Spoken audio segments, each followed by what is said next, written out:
Jake wasn't at home or at his usual bar. But on the third try, I found him.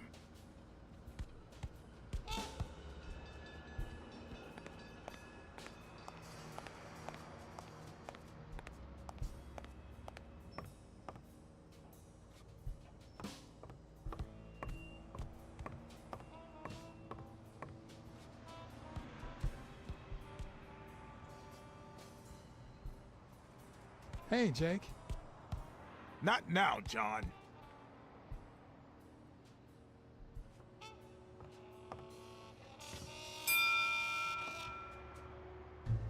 All right, that's enough. Take 5. Go on.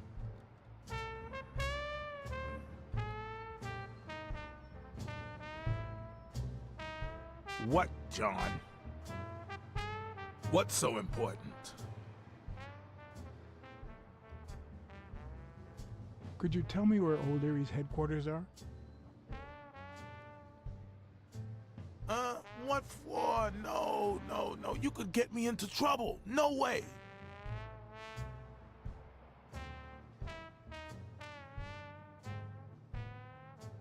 You lied to me yesterday, and being the good friend that I am, I kept your secret. You owe me. I don't think I'd keep protecting you if we weren't friends. Although, if we were friends, you wouldn't hesitate to help me. Tell me, Jake, are we friends or not? Damned cat. All right. O'Leary's hideout is in the basement of a Chinese restaurant. But I don't even know how to get in.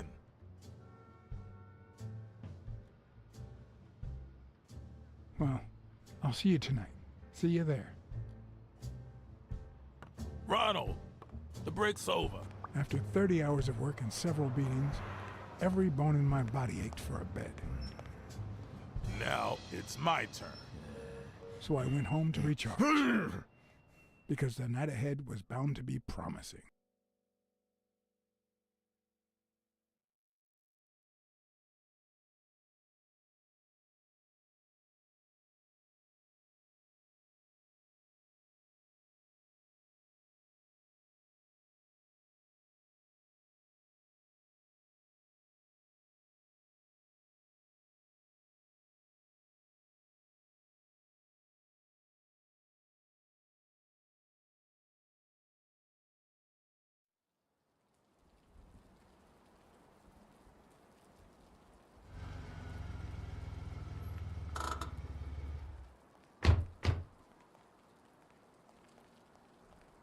What do you know about that basement?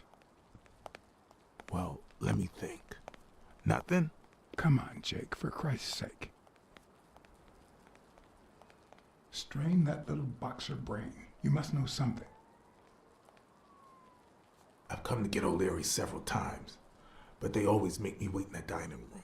One day it was so late that the restaurant was closed. They made me call from a payphone in that alley over there to let them know I was here. A few minutes later, O'Leary came out the back door, that red one there. All right. You stay by the payphone. Wait till I'm inside. If you see anyone, call the same number you did that one time. Let it ring twice and hang up. Got it? Screw you! A promising night indeed.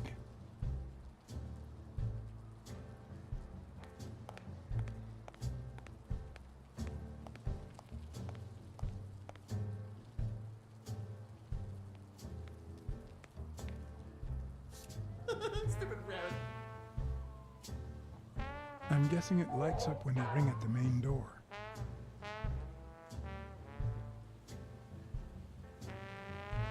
Does he need a shotgun to deal with suppliers?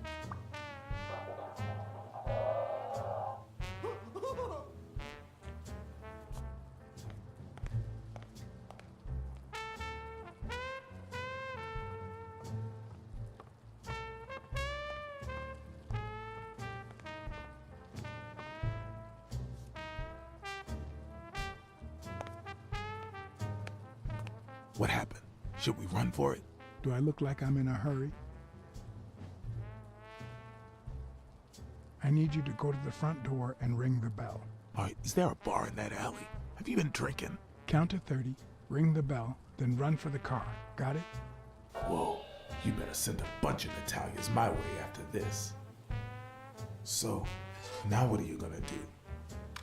I'll open the door with my lockpicks. Once I'm in,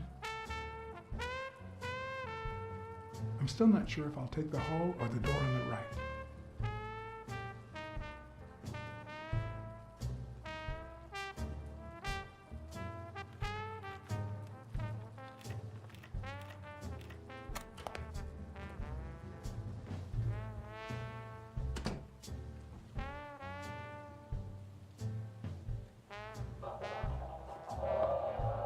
The lock on that door was not your standard model.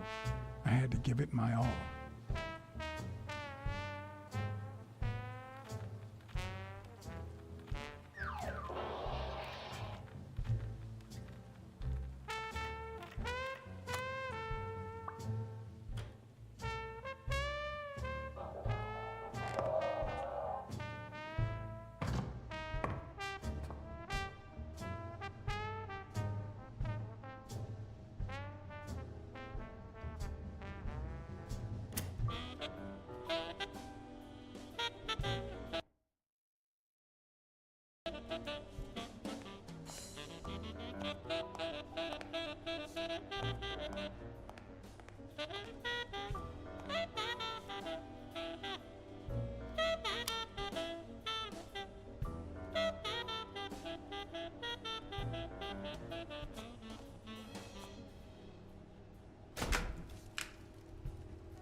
It won't budge.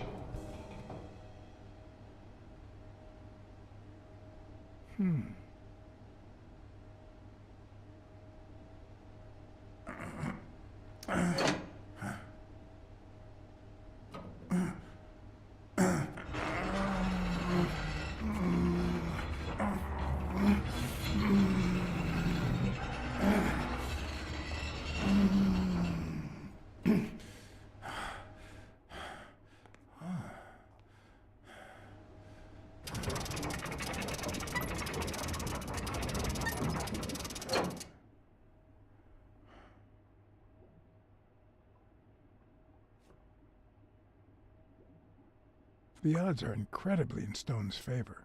I guess that he's the reigning champion, and Bobby Yale is just a contender, but maybe word got out about his condition.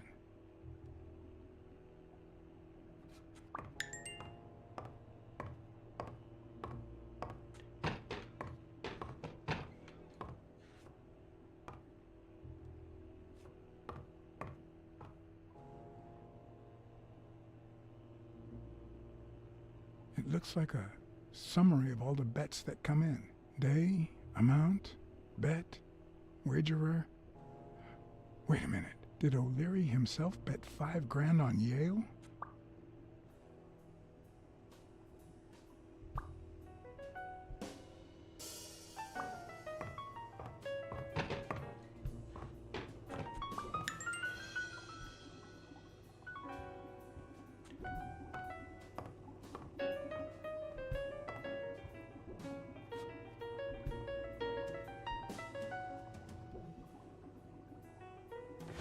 Even Dunn had a gun in his office. O'Leary couldn't possibly be the exception.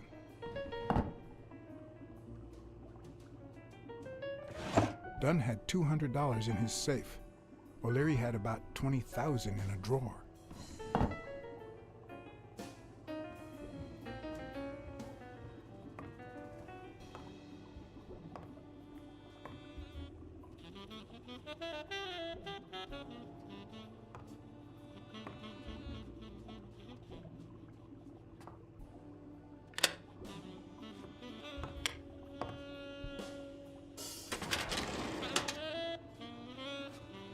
The painting concealed file after file of celebrity reports with all sorts of shady information, ranging from S to Z.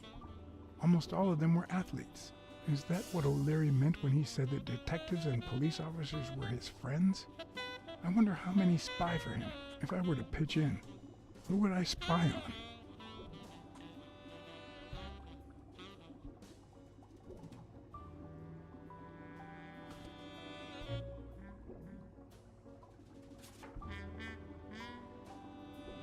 According to Stone's report, he was so clean, not to mention hard to corrupt, that O'Leary opted for a more subtle strategy. Apparently, when he broke up with the tennis player Helen Moore, he set her up with Stone. Lucky for him, they hit it off. As I put away the report, I stopped in my tracks.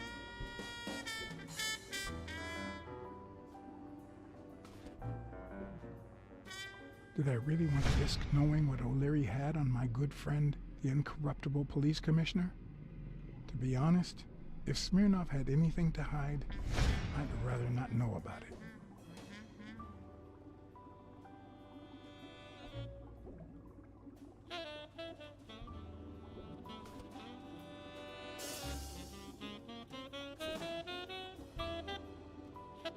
Thorpe had been a rising football star before the war, which he came back from with honors and decorations. After the truce, he resumed his career.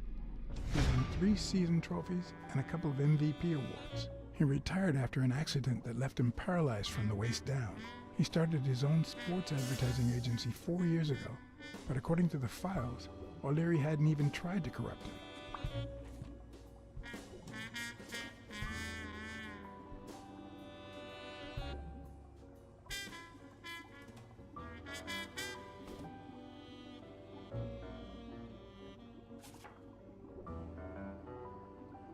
In Bobby Yale's folder, all I found was a log of his incredible stats as an aspiring champion. 20 victories, 16 by knockout. Although, at the end of the report, someone had underlined one word several times: untouchable.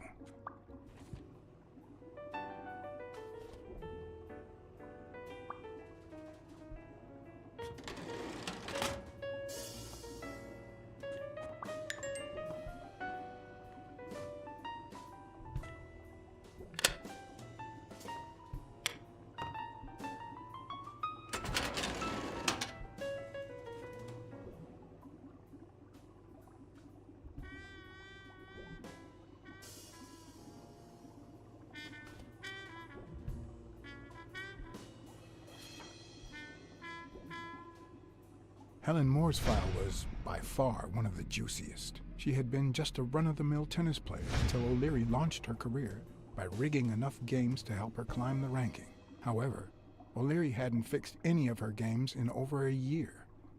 In spite of that, she remained undefeated. Be as it may, it was clear that O'Leary had enough information to ruin her career.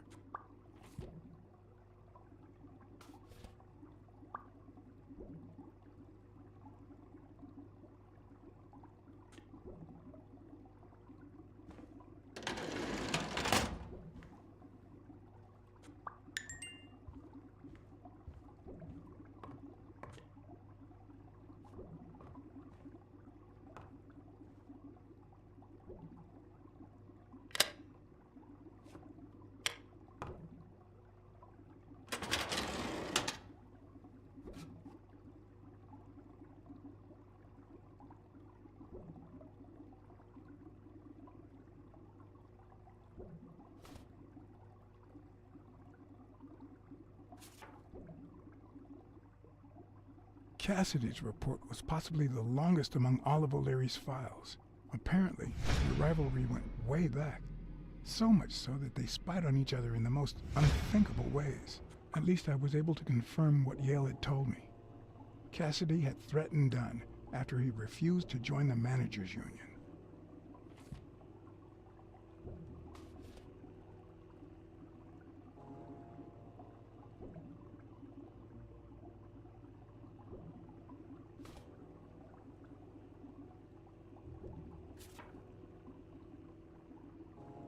The report on Yale's father was the shortest of all, since only his name was left. Why?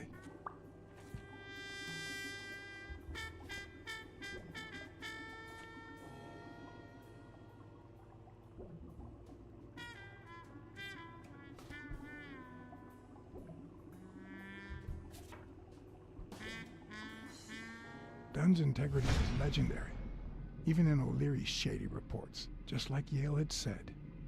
Dunn had kicked one of O'Leary's men out of the gym when he found him snooping around.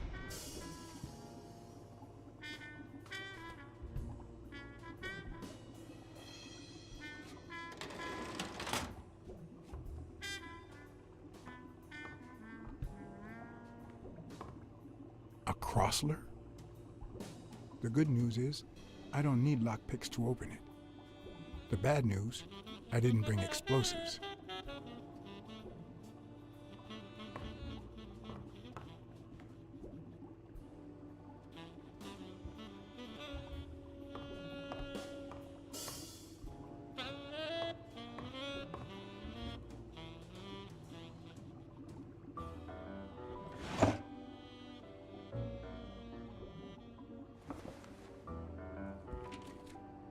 Limited edition copy 2 of 3. We listen, if you call it listening, to the sentimental romance. Your eyes act like the moon.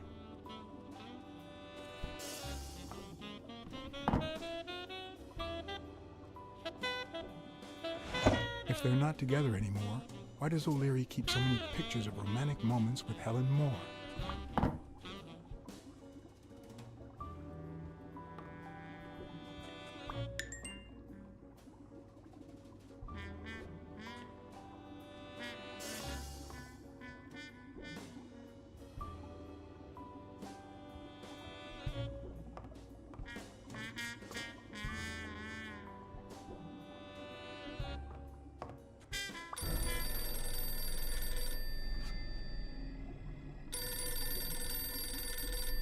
Jake. Someone was coming. Are we or are we not simply workers, Jimmy? Here it is, middle of the night.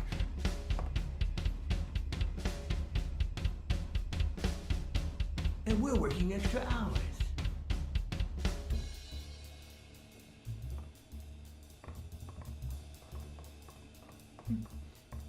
Hey, Jimmy, what do you think about that? I think he's scared stiff, Desmond. Why's that, Jimmy? We're giving you the red carpet treatment. We even let you in the boss's office. You're one lucky fellow. You can't say I don't treat you well, Jimmy.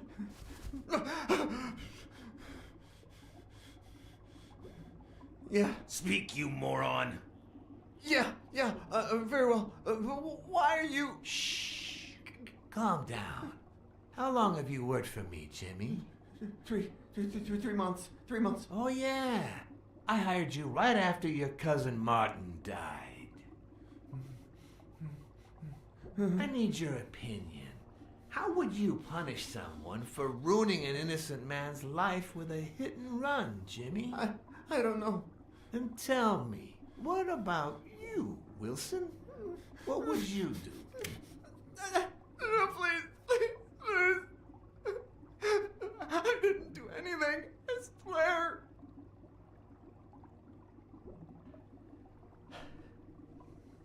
He was a good guy. Of course, you already knew that. You knew him better than me, right? He was my cousin. That's why I hired you, Jimmy. You see, Martin was a dear friend. And his widow said you were a nice kid. That you do a good job and you needed the money. And I have a soft spot for those in need. Please. But, you know what? I talked to her just yesterday. She told us you did some naughty things to her with that gun, Jimmy. No. That's no way to treat a widow, is it? She's lying. Why would I do that? What about the kid? Are you so sure you know how long a kid can hold his breath? With his little head inside a toilet bowl? Son of a bitch.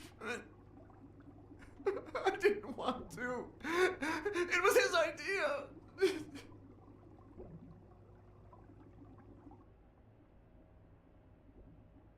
Who's your boss? Give me a name. Cassidy.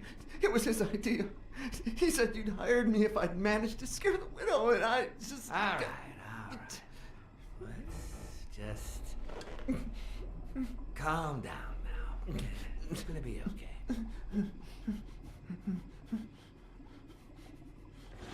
There are two sacred principles that rule my life.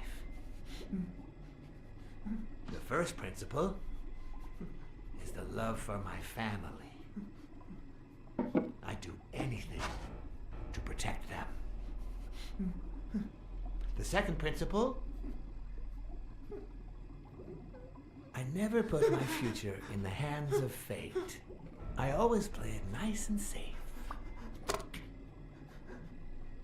And I would even add a third principle, or better yet, a rule.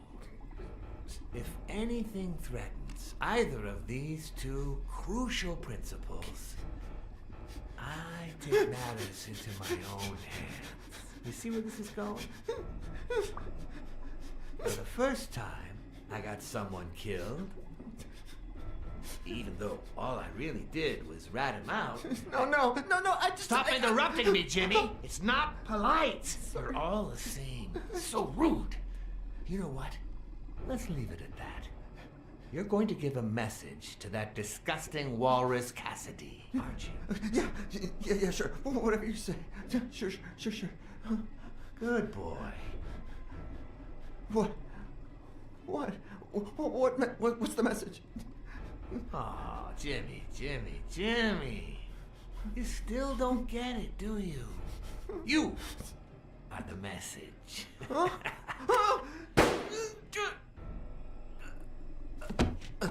Come on. Wrap him up. Make sure Cassidy gets the message for breakfast, will you? I hope he chokes on it. Got it.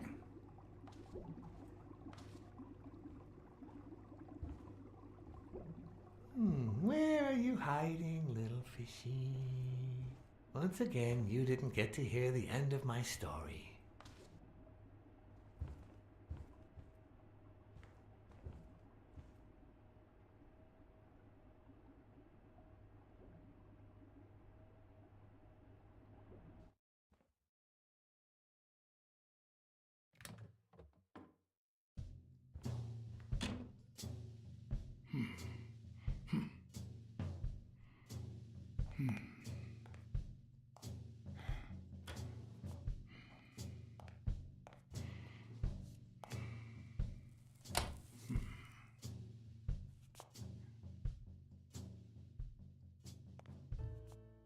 What? Just where do you think you're going, putty cat?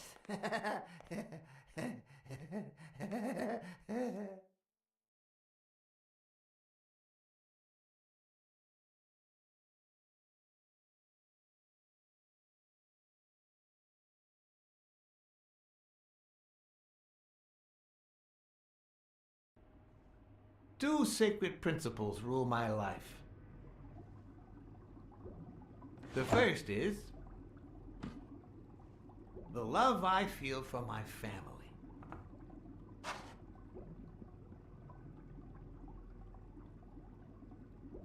The second,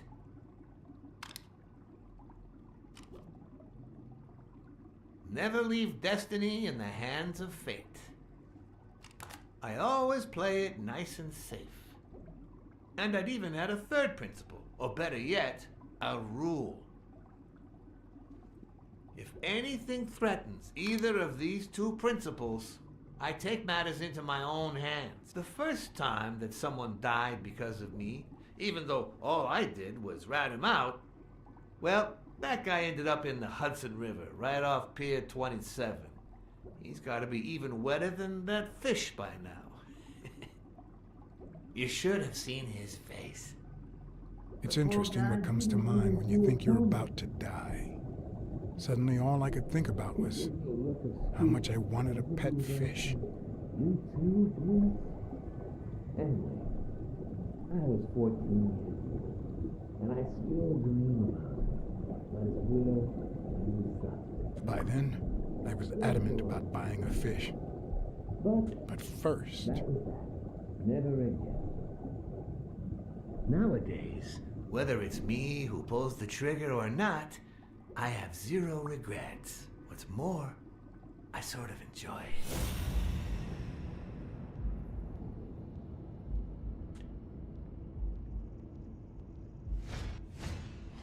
when a mob boss declares his love of family, it can only mean that A, he won't hesitate to ruin yours, and B, he's cheating on his wife.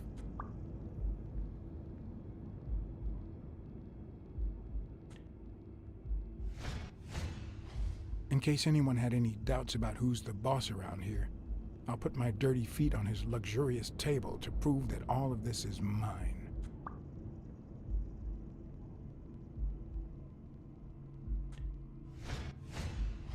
The guy never hesitates to pull the trigger. Even if I hadn't seen what he did to Jimmy, I'd know he's not bluffing.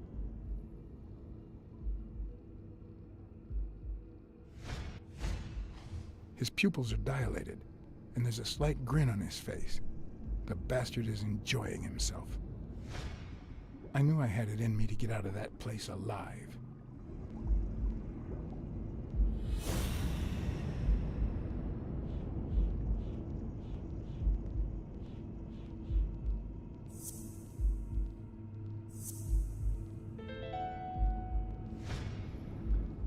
No. O'Leary's wife is having an affair with Colbert? Should I serve this to O'Leary on a silver platter? Or threaten Colbert so he'll get me out of this mess? And, well, that's it, I think.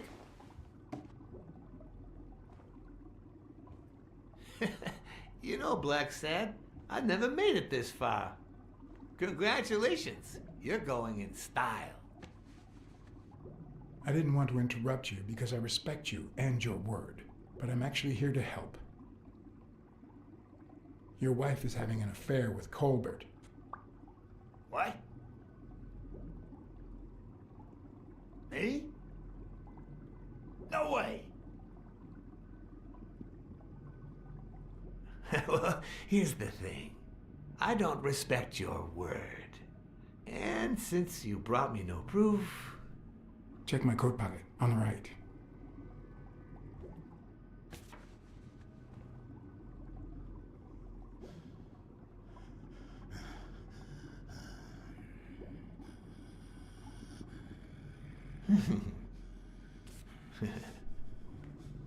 Oh, Blacksad, Blacksad, Blacksad.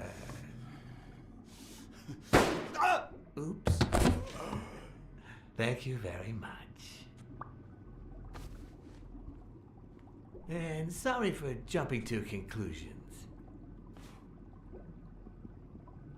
First, you get a random beating from my men. And now this. Although you have to admit I had my reasons to be suspicious, you ran away from Yale's apartment, didn't you? But as you well know, you can't trust anyone in this world. Take it. It's only fair.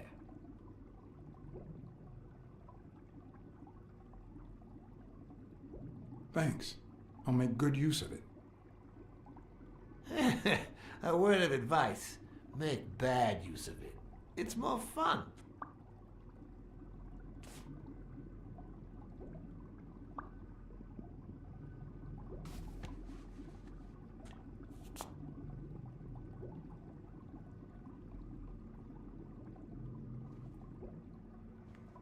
Oh, Blacksad. Aren't these odd hours to pay me a visit? Your message was important, but certainly not urgent. It could have waited until tomorrow, don't you think?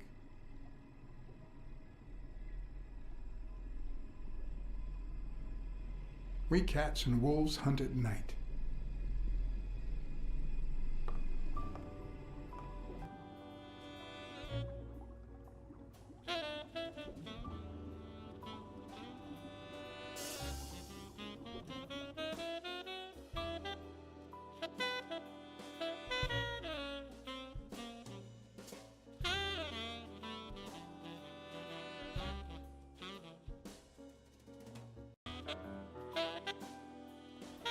I wish I was a noir fiction writer. At this very moment, I could write a couple of pointed, ironic remarks for the narrator to recount what I just lived through. The dark, crooked alleys of New York reminded me of the state of my own soul. No. Fall loomed over me Fall struck me with the full force of my long-lost youth. Nah, not that. Fall descended over me with the full weight of a guilty conscience. God, that's worse.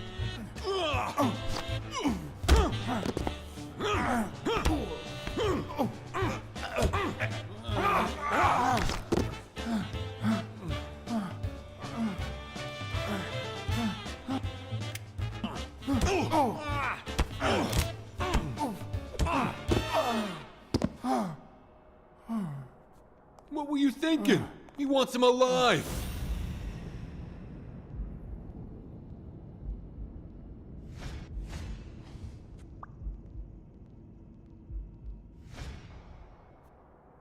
I felt fall seep through my bones like the pain of a good beating. Mediocre, but appropriate.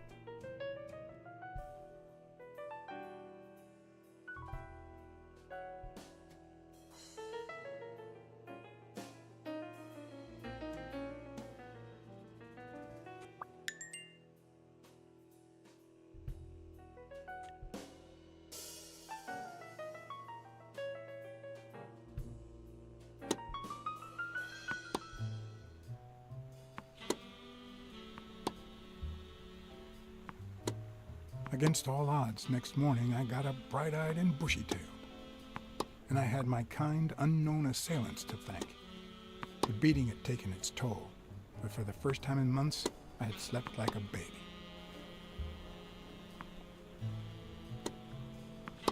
Oh, come on, Helen, focus! All right, take 5. We'll work on that double backhand later.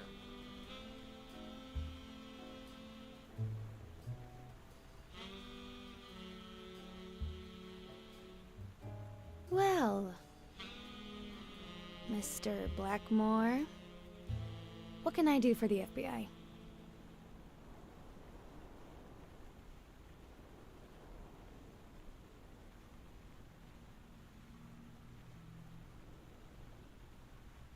Actually, the real question is, what don't you want the FBI to do to you? Quick to thread, are we? Not that I'm not flattered, mind you, but I'd appreciate if you were a bit less fake.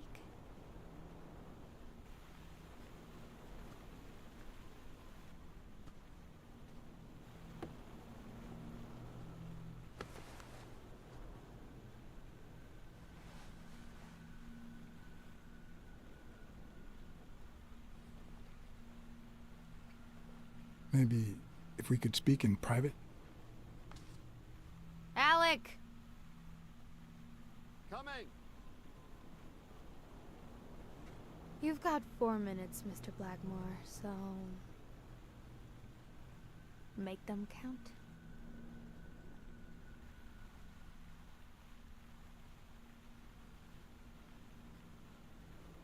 We're aware of at least 6 rigged games during your first year as a professional player. And? You won all of them.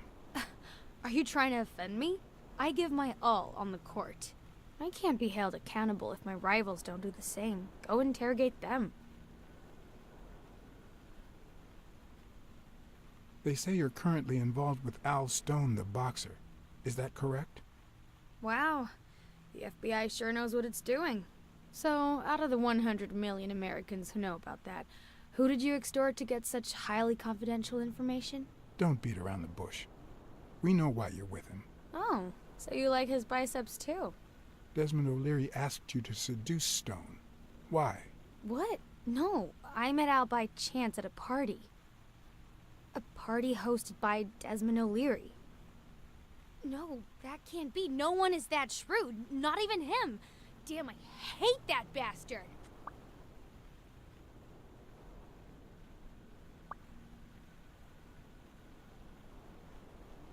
We know you smuggle contraband during your international tournaments. Oh, really?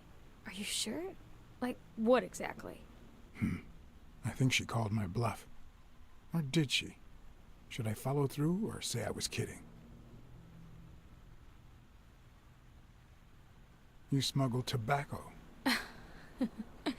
You're just making it up as you go, aren't you? Threats? Lies? Come on. What do you really want from me? We know about you and Desmond O'Leary. Wow, your sagacity never ceases to amaze me. Wait, I get it. They must wrap your FBI sandwiches in gossip magazines. The thing is, well, You see, I'd love to wipe out that part of my past, but whatever. do you have any regrets? Ads pay more than trophies. Can you believe it? Being associated with such a shady character could only damage my reputation. Trust me, never get involved with a married man. Anyway, at least now I know why you mentioned the rigged games. I can't blame you, Mr. Blackmore. I understand why I seem suspect. Although I doubt the FBI would ever get this involved in a sporting scandal. What do you really have against O'Leary? And please don't say illegal gambling.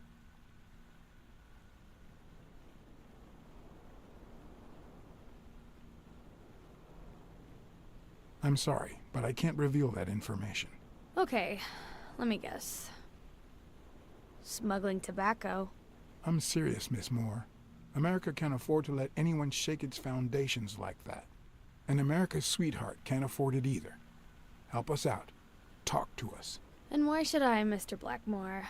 What do I stand to gain or lose?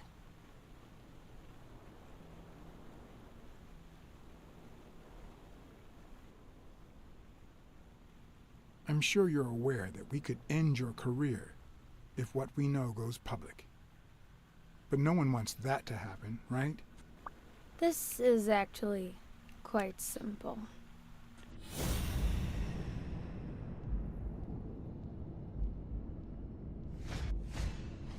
One lucky gal.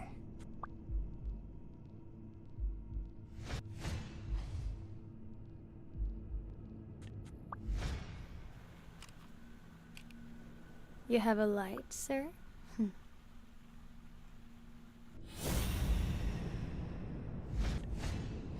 The pearly white teeth of someone who barely smokes. Am I making her nervous? Damn. I'm almost out of fluid.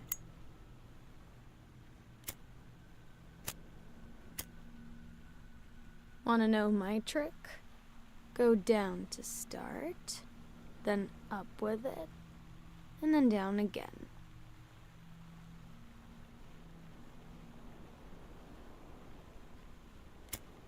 Don't worry, I'm not making any assumptions about your masculinity.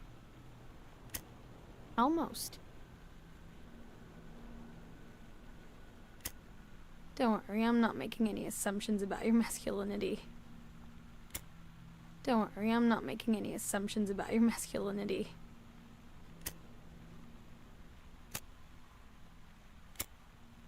Almost.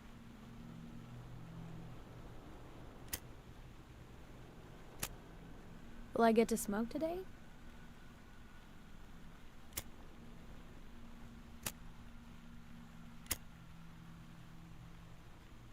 Thanks.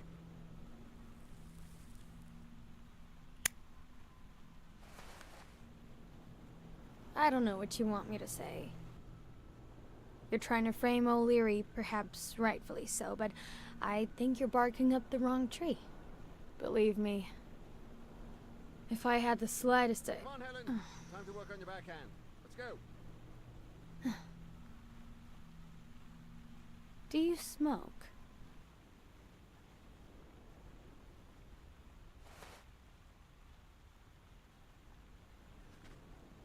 Nice meeting you, Mr. Blackmore. Did you bring my water?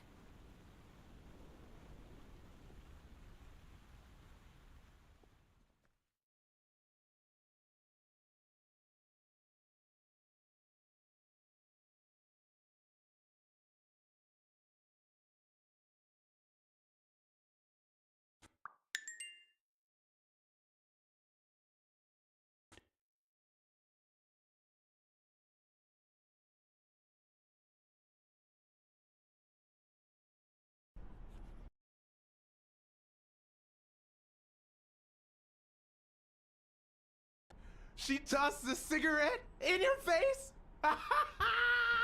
You're such a loser! Too bad I was busy chasing Cassidy. If that had been me, America would no longer have a sweetheart. So, what do you say, you and me, we change places next time, huh? Your turn. Now tell me, what did you find out? You're gonna love this.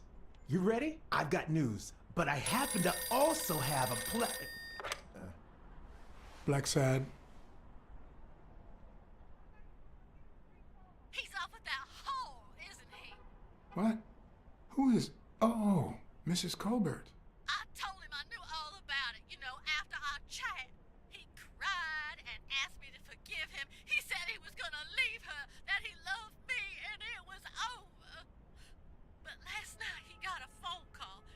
He said he had to work, and he still hasn't come back. Nobody's seen him at work since yesterday evening. He left with her, didn't he? Tell me the truth. I can handle it. Your husband ran away with his lover. Somewhere far. Farther than you can imagine. I'd forget him if I were you. It's time to... That good for nothing. I'm gonna scratch his eyes out. I'll tear his stupid head off. I'm gonna make him regret.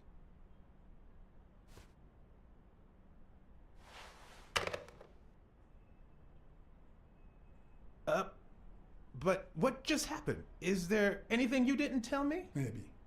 But now it's your turn. Tell me about Cassidy.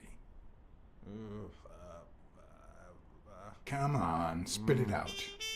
I didn't find anything suggesting that Cassidy had anything to do with Dunn's murder, but... That's quite the tale. But I know Cassidy will be playing poker tonight with one Howard M. Farnham II, a Texas tycoon looking to get his claws on the boxing business. I also know that he and Cassidy have never met in person, and that Farnham, who's staying at the Balford Hotel, hasn't left his room. Apparently, he spent the night with 3 bottles of bourbon. So, here's my incredible plan. I'll go to the hotel, I'd knock him out, and then take his place in the poker game. That way, I'll get Cassidy talking. What do you think? Incredible, right? Didn't we agree that you would handle Helen Moore while I dealt with Cassidy next time? No?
Good afternoon, Mr. Farnham. What's going on? Allow me to introduce myself. I'm John Blackmore, director of the... Please accept this small token of our appreciation. Oh, sure. I was fixing to leave, but I guess them monuments ain't going anywhere. Well, come on in then. Getting in Farnham's room was easy. Earning his trust was another story. but I always have an ace up my sleeve. Blackmore, you okay, partner? The best way to earn someone's trust is to make them believe they've earned yours. And sometimes, the best way to fake it is to tell the truth. I don't know where to begin.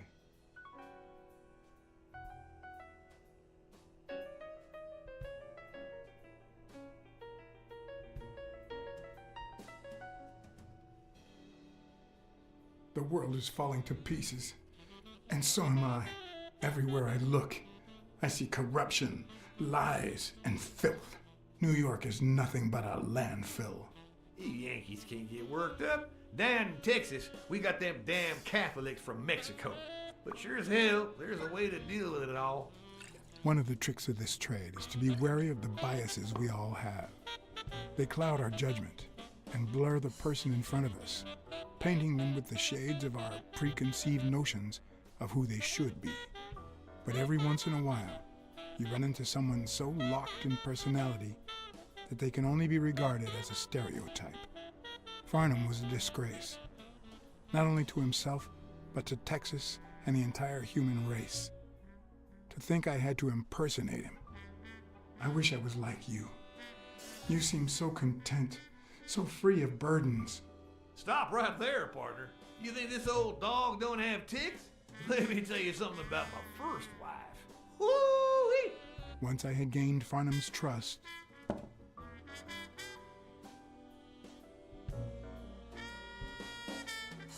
the hard part was deciding what I needed to know to become him and not get myself killed.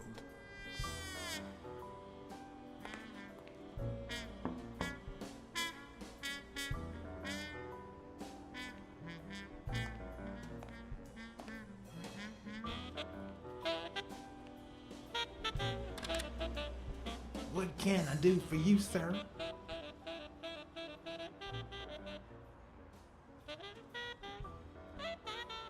Farnham was one hell of a drinker.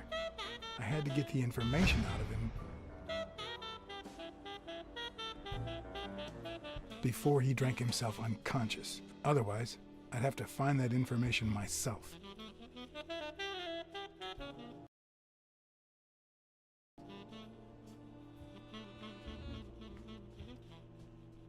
Ding Dong? Interesting name for a town.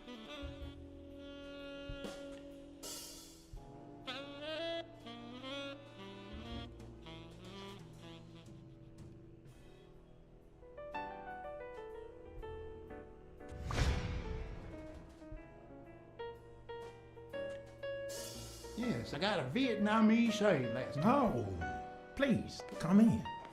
Of course, I remember you. Take a seat.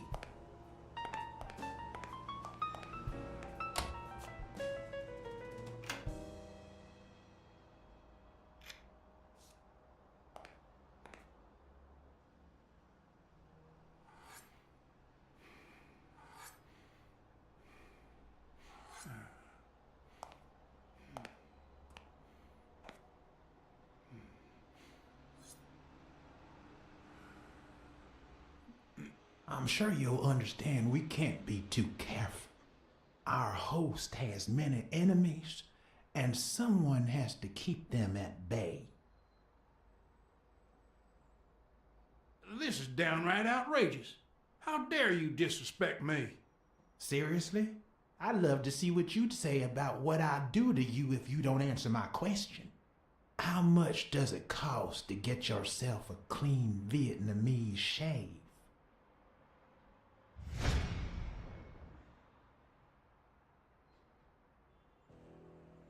Then, sure enough, booze put the nail on the coffin of my first marriage.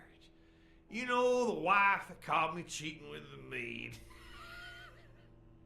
My second marriage, too. You know what I did to her daddy? Same old with several mistresses. So I decided to stick to my guns and only deal with hookers. Even if I did end up marrying some. I feel you, Mr. Farnham. So I'm going to be honest with you.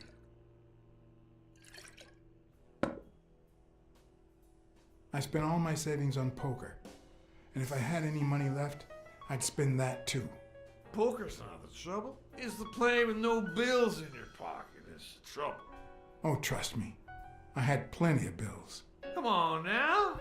You ain't got a pot to piss in, son. I just paid 10 years worth of your salary, fixing to play me some poker, and that's no more than petty cash to me. Petty cash, to be honest. I asked you how much. Of course they gave me my receipts. These things I am, boy. Wait, I'll show you. I gotta get somewhere. Just a sec. I'll get it.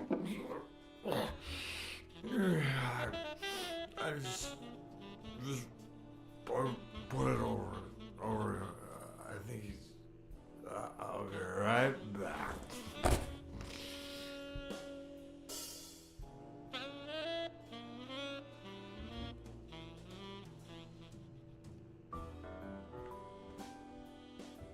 Ding Dong? Interesting name for a town.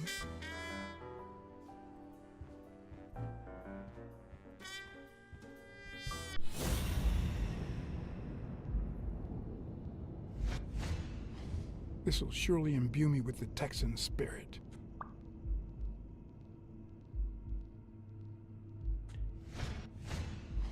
With this and that bolo tie, I'll really look the part.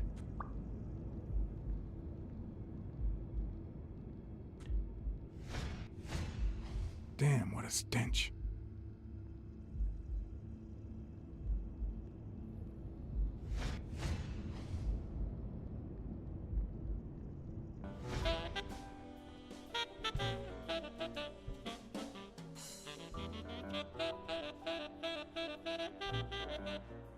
Why didn't you just say you had the receipt in your pocket?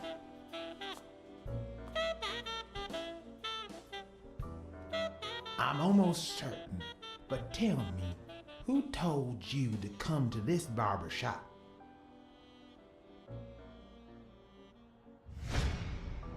Let me tell you a little secret about my first wife, sonny boy.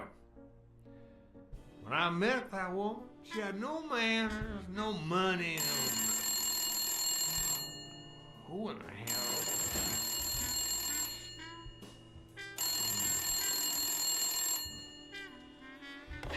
Farnham. My God, if it ain't the hero of the day.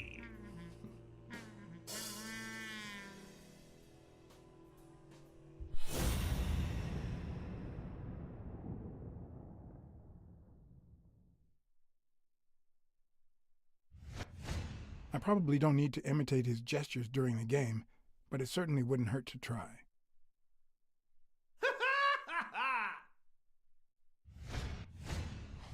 It's not going to be easy to sound Texan, but I'll give it my best shot.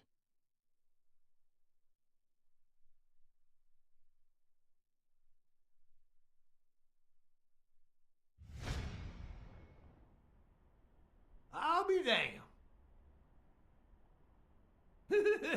Yes, sir. Sure enough, I'm fixing.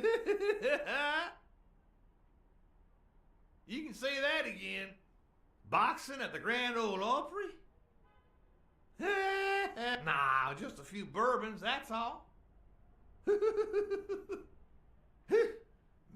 Anyway, Kenny, thanks for fixing the game with Cassidy.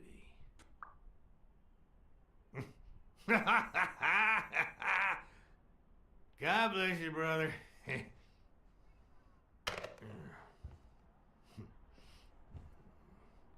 Craziest goddamn Texan in New York.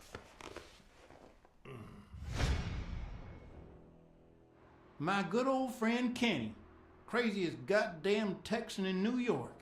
You know how many Kennys there are in New York? Kenny who?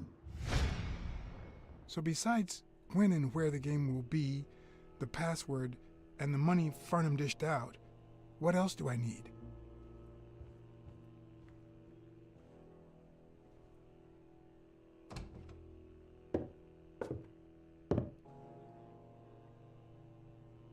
Luckily, there was only one Kinney in Farnham's address book, Kinney Eakes, residing at...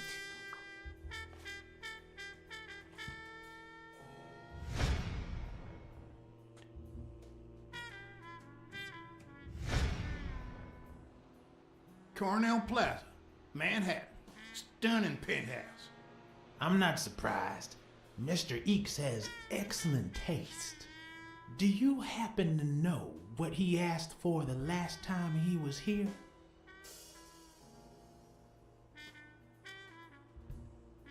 A Vietnamese shave. No.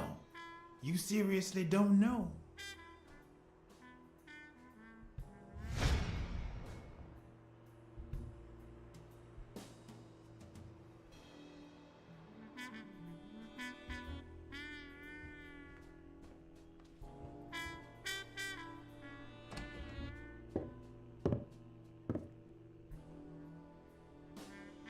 No matter how superficial someone may seem, there's always a way to win their heart.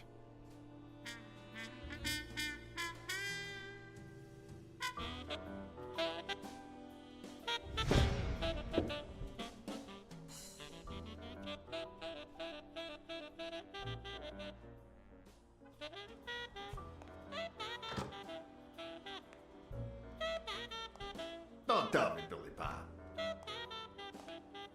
This here is my new friend Father. Am I right?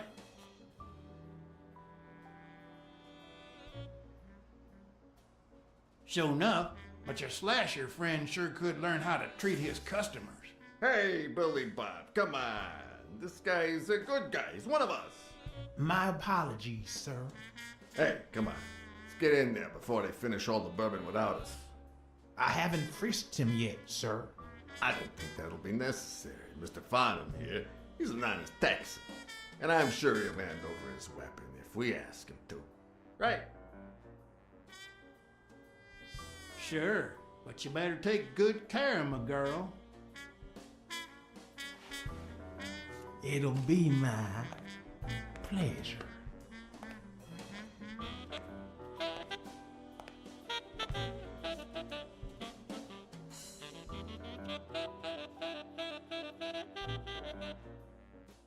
Welcome, gentlemen. Chips are on the table and guns are in the safe. Now, we got a lovely night of poker ahead of us full of smoking and bourbon. So let's get started. Take a seat, Mr. Farnham. Let me introduce you. To my right, wearing gray boxers and weighing in at 140 pounds, the owner of Pink Vice, the largest meat market in all of Manhattan. In other words, a real son of a bitch. No offense to the women he exploits. Our reigning champion, Oswald Quince. A title I aim to keep, provided our new contender here doesn't interfere.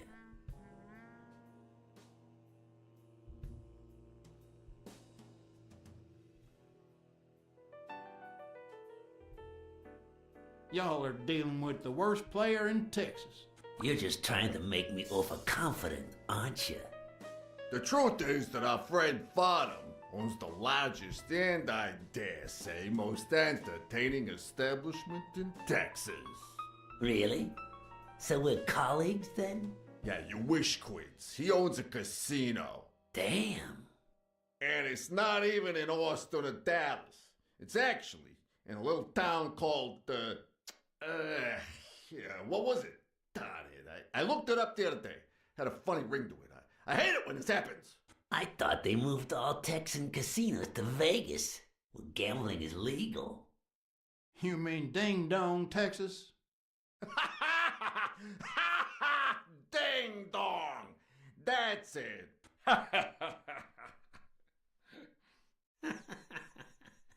Who'd ever think of a name like that? Well, casino or no casino, let's just hope he doesn't keep as many aces up his sleeve as the late Ventimiglia, huh? Amen. To my left, wearing brown boxers and weighing in at 396 pounds. Frank, show some respect, huh? The hospitality tycoon, Polly, no. Tycoon? I just own a small bar with pool tables.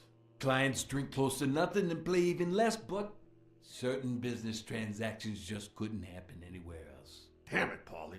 Why don't I know your last name? Because they took it away from me. You have no idea how good my ex-wife's lawyer is. Women, they even take our damn names.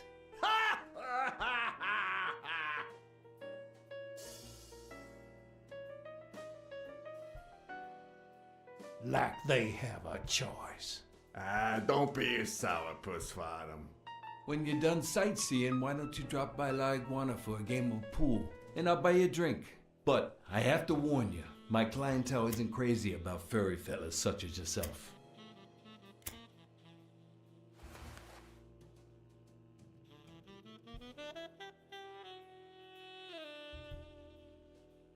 Damn lighter. Forget lighters. So, you looking to start your own pool hall, Farnham? This guy here wants to start a boxing association in Texas. Guess who he's turning to for advice? To be honest, several things got me worried. So I'd be much obliged for any counseling. So, what worries you?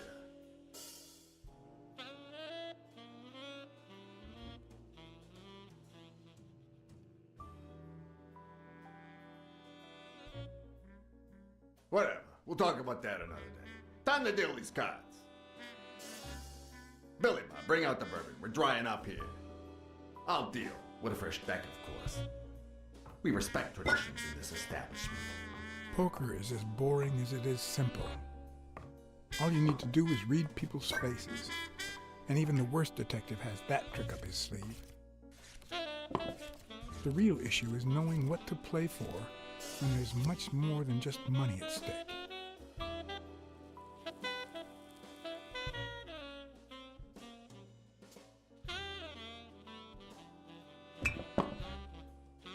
Damn it! What again? How many games have you won in a row, Quince? And here I was hoping that Farnham would steal your championship belt. Congratulations, Farnham. You're bad as hell, but at least you know it. Mark my words, Farnham will be calling his wife before the night is over. Ha! Oh, hey, by the way, did you guys hear about Kenny's wife? Pretty tragic, huh? What happened? Oh, plain bad luck. Hey, but Farnham, I'm sure you know more about it than I do.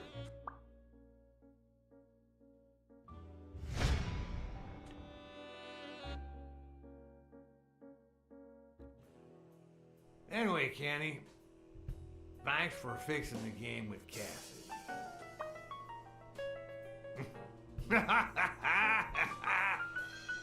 God bless you, brother.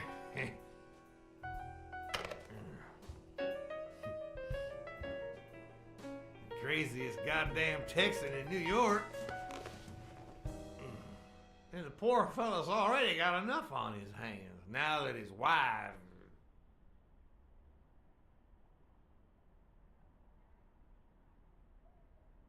Women just gotta have their vices. But she's in a rehab clinic now, hooked on tranquilizers and all that. That's it, tranquilizers. Don't tell me women don't have their vices, too. Bring out the bourbon, Billy Bob. Come on, give me the bourbon. Maybe I spoke too soon when I said that poker is easy for a good detective. Even when you play to lose, it's best to win the occasional hand to avoid suspicion. But with Quince, it was just impossible.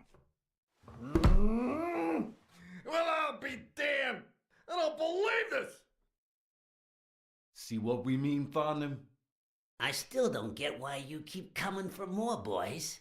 I'm starting to think you all lose on purpose. In which case, you're about to have a blast. Poor Farnham. Came looking to make big bucks in the city with his boxing, and he's gonna lose it all with poker. I hope your counseling will make up for it. Yeah, so how can I be of help?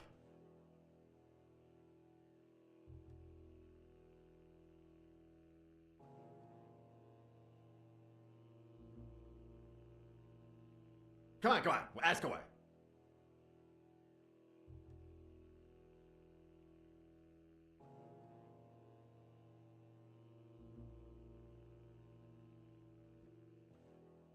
Whatever, suit yourself. Come on, let's steal another hand before Quince accuses us of trying to break his winning streak. Ain't gonna happen. Gentlemen, I suggest you never tell your sons about this game. unless you want to lose their respect. Wait, you mean our sons actually respect us? I hear you. There's no way to set boys straight these days. They don't even respond to a good old beating.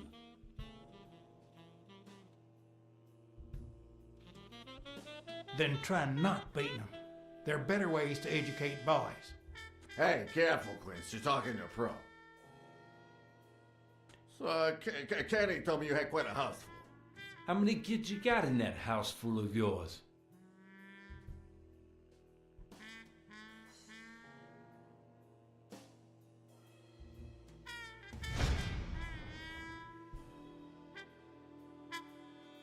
No, that son of a bitch was about to choke on his own vomit. If I'd been a communist, perhaps the vision of a millionaire choking on his own vomit would have made my day. Even so, I doubt I could have just stood there and watched him die. No, deserving or not, the man would live.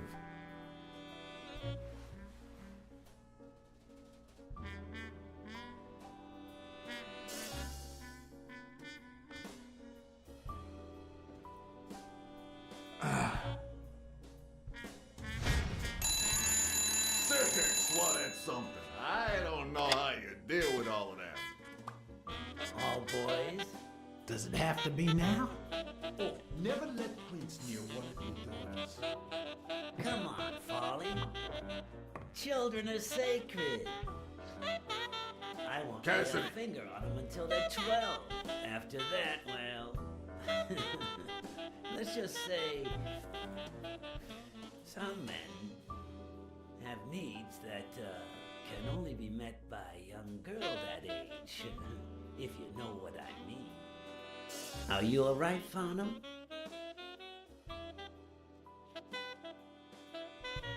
You should be behind bars. There are lines no man should cross.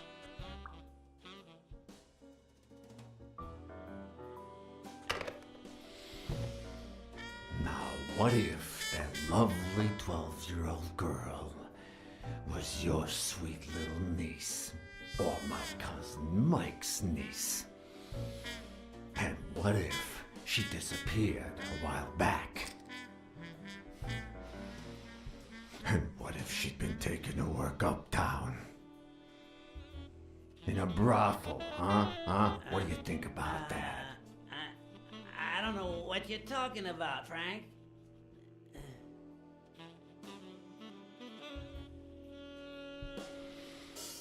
Don't you dare call me Frank. Billy Bob. It's 500 more. Huh. For washing up. It's a deal.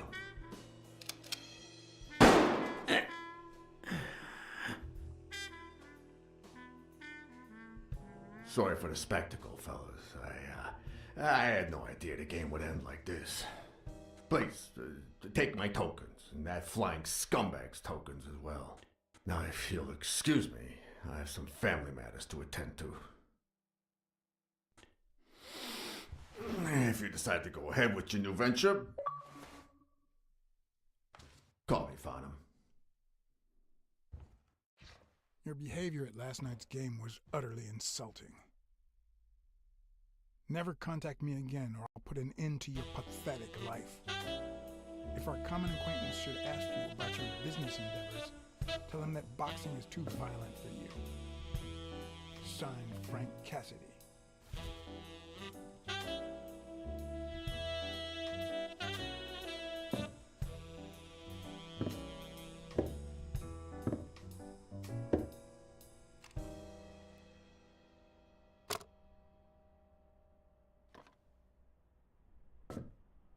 My own tracks would be covered the following morning when Cassidy read this note from Farnham. Dear Mr. Cassidy, although I'm grateful for your kind help, last night's game made me realize that boxing is just too violent for a peaceful Texan like myself. I have decided to invest elsewhere. Yours sincerely, Howard M. Farnham II. Texans.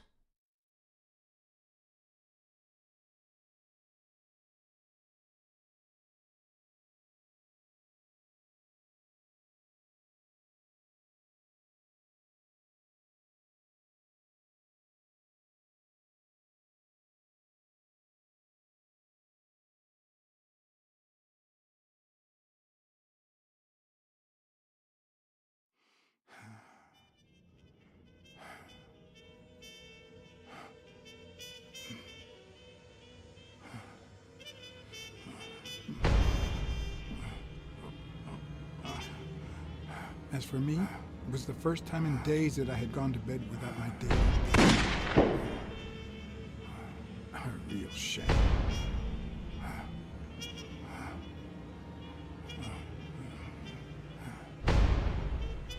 Nothing like a bruised body to help you to sleep like a baby.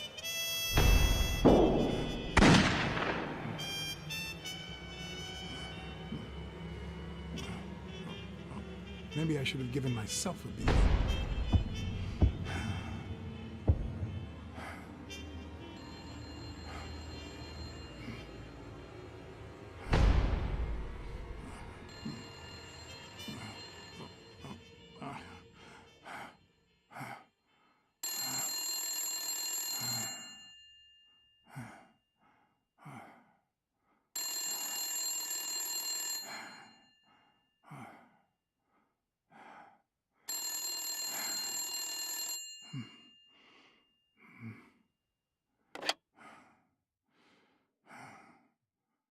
Blacksad. Finally, I need you at the gym now, please.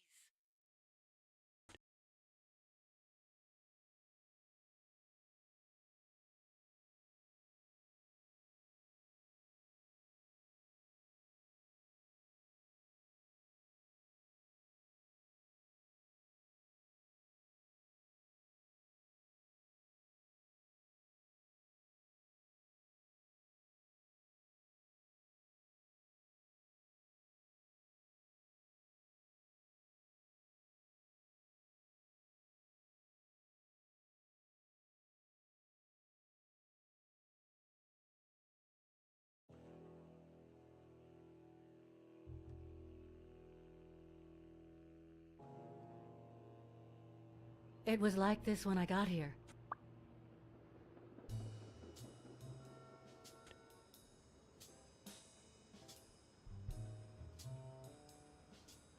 I didn't know what to do. I called you because... Calm down. I'll take care of this.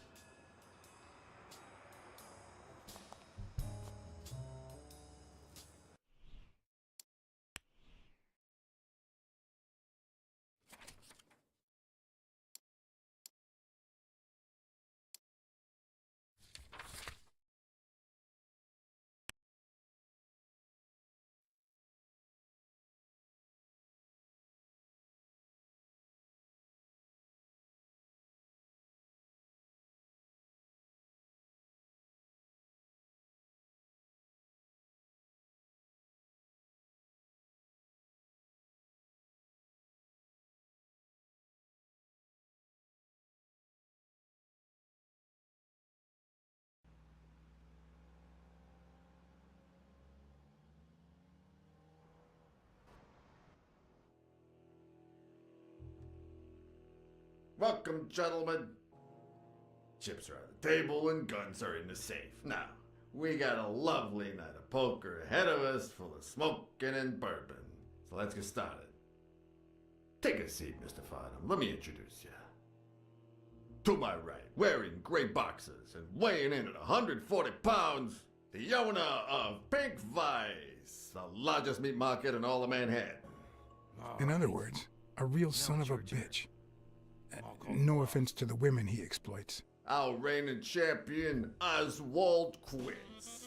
A title I aim to keep, provided our new contender here doesn't interfere.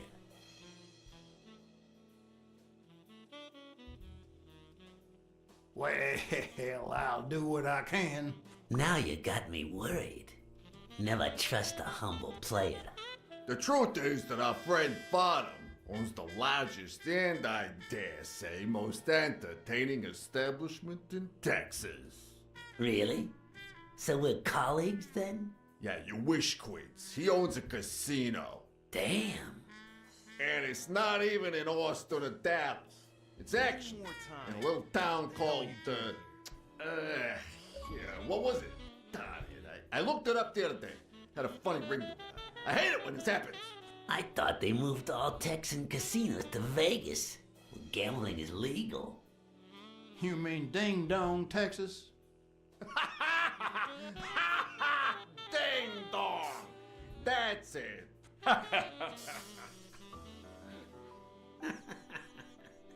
Who'd ever think of a name like that? Well, casino or no casino, let's just hope he doesn't keep as many aces up his sleeve as the late Ventimiglia, huh? Amen. To my left, wearing brown boxers and weighing in at 396 pounds, Frank, show some respect, huh? the hospitality tycoon, Polly.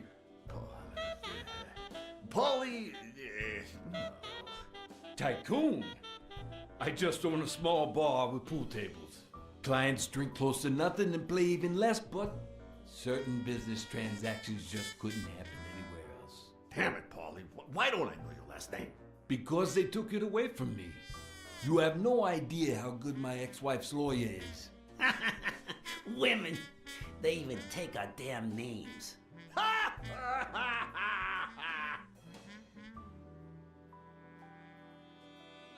Like they have a choice. Don't be a sourpuss, Farnham. When you're done sightseeing, why don't you drop by La Iguana for a game of pool, and I'll buy you a drink. But I have to warn you, my clientele isn't crazy about furry fellas such as yourself.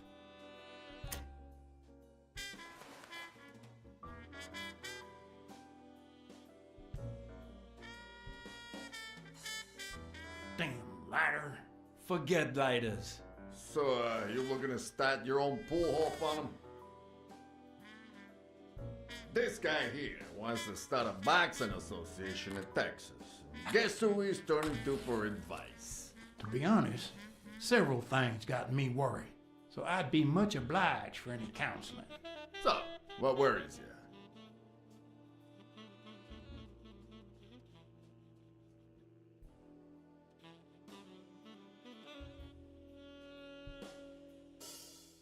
Whatever. We'll talk about that another day. Time to deal these cards. Billy Bob, bring out the bourbon. We're drying up here.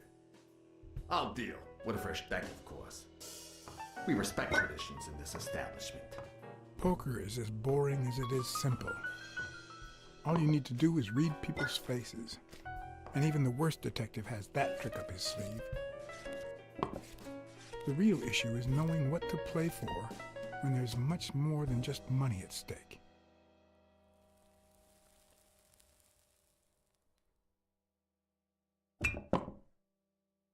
Damn it! What again? How many games have you won in a row, Quince? And here I was hoping that Farnham would steal your championship belt. I don't think he'll need a belt, especially if he ends up losing his pants. Mark my words, Farnham will be calling his wife before the night is over. Ha! Oh, hey, by the way, did you guys hear about Kenny's wife? Pretty tragic, huh? What happened? Oh, plain bad luck. Hey, but Farnham, I'm sure you know more about it than I do.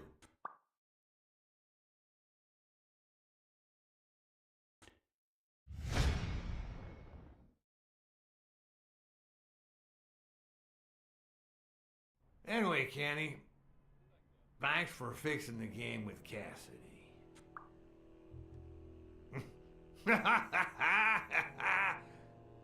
God bless you, brother.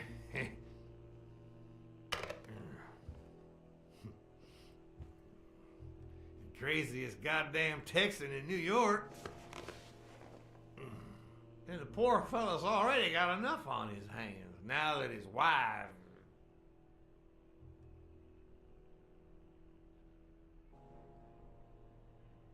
Women just gotta have their vices. Well, she's in a rehab clinic now, hooked on tranquilizers and all that.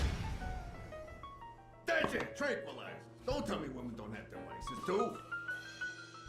Bring out the bourbon, Billy Bob. Come on. Come on. Give me the bourbon. Maybe I spoke too soon when I said that poker is easy for a good detective. Even when you play to lose, it's best to win the occasional hand to avoid suspicion. But with Quince, it was just impossible. Well, I'll be damned. I don't believe this. See what we mean, Farnham? I still don't get why you keep coming for more, boys. I'm starting to think you all lose on purpose. In which case, you're about to have a blast. Poor Farnham. Came looking to make big bucks in the city with his boxing, and he's gonna lose it all with poker. I hope your counseling will make up for it. Yeah, so how can I be of help?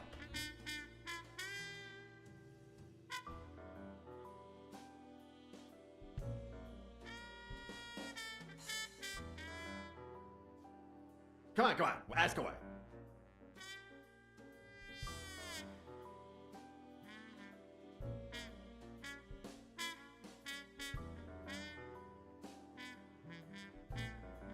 Whatever, suit yourself. Come on, let's steal another hand before Quince accuses us of trying to break his winning streak. Ain't gonna happen. Gentlemen, I suggest you never tell your sons about this game, unless you want to lose their respect. Wait, you mean our sons actually respect us? I hear you. There's no way to set boys straight these days. They don't even respond to a good old beating.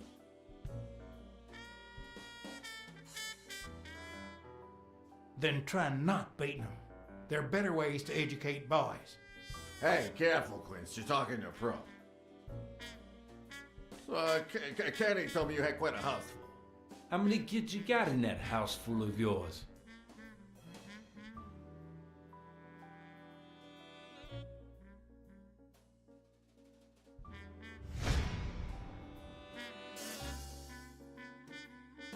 No, that son of a bitch was about to choke on his own vomit. If I'd been a communist, perhaps the vision of a millionaire choking on his own vomit would have made my day. Even so, I doubt I could have just stood there and watched him die. No, deserving or not, the man would live.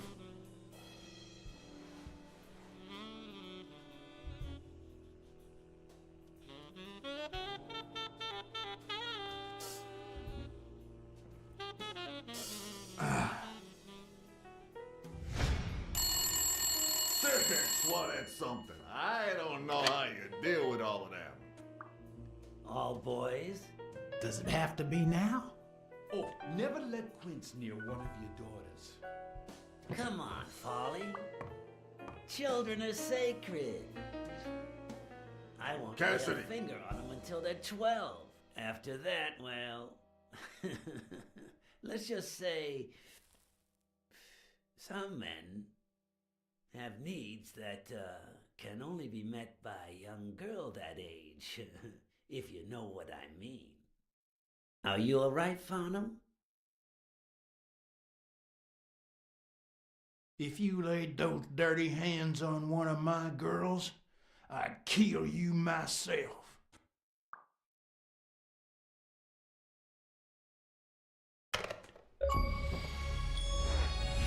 What if that lovely 12-year-old girl was your sweet little niece, or my cousin Mike's niece? And what if she disappeared a while back? And what if she'd been taken to work uptown? In a brothel, huh? What do you think about that? I don't know what you're talking about, Frank.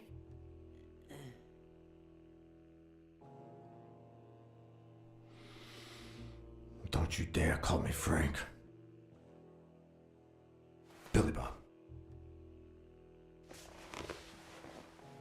It's 500 more. For washing up. It's a deal.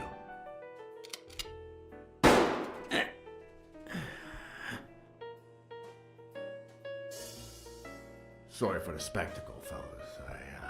I had no idea the game would end like this. Please, take my tokens, and that flying scumbag's tokens as well. Now, if you'll excuse me, I have some family matters to attend to. If you decide to go ahead with your new venture, call me, Farnham. Your behavior at last night's game was utterly insulting. Never contact me again or I'll put an end to your pathetic life. If our common acquaintance should ask you about your business endeavors, tell him that boxing is too violent for you. Signed, Frank Cassidy.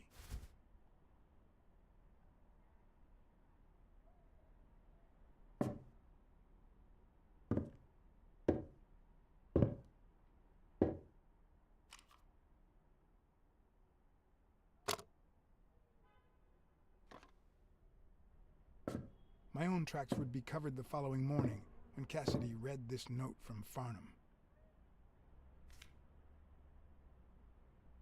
Dear Mr. Cassidy, although I'm grateful for your kind help, last night's game made me realize that boxing is just too violent for a peaceful Texan like myself. I have decided to invest elsewhere. Yours sincerely, Howard M. Farnham II. Damn Texans.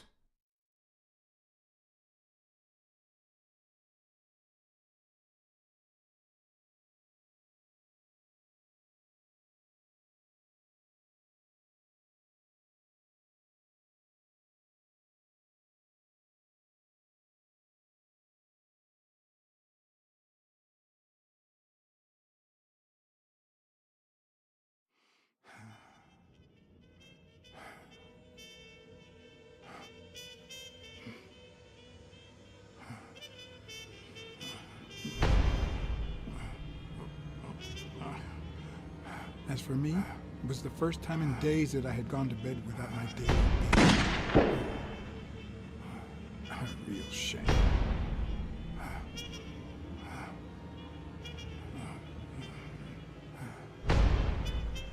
Nothing like a bruised body to help you to sleep like a baby.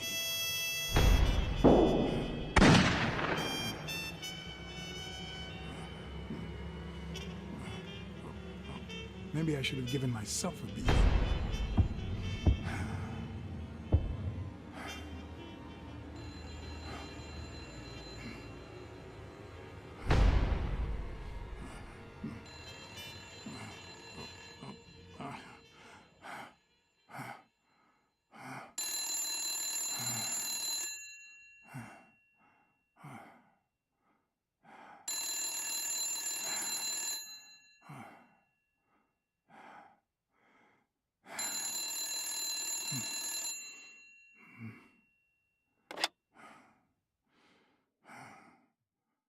Blacksad. Finally, I need you at the gym now, please.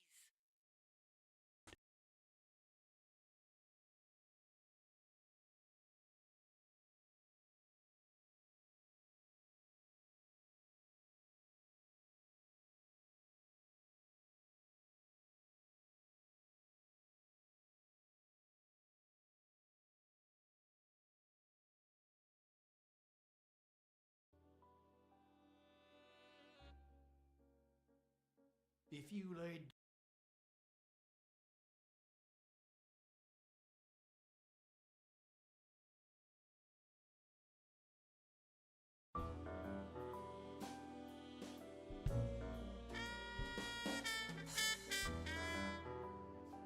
It was like this when I got here.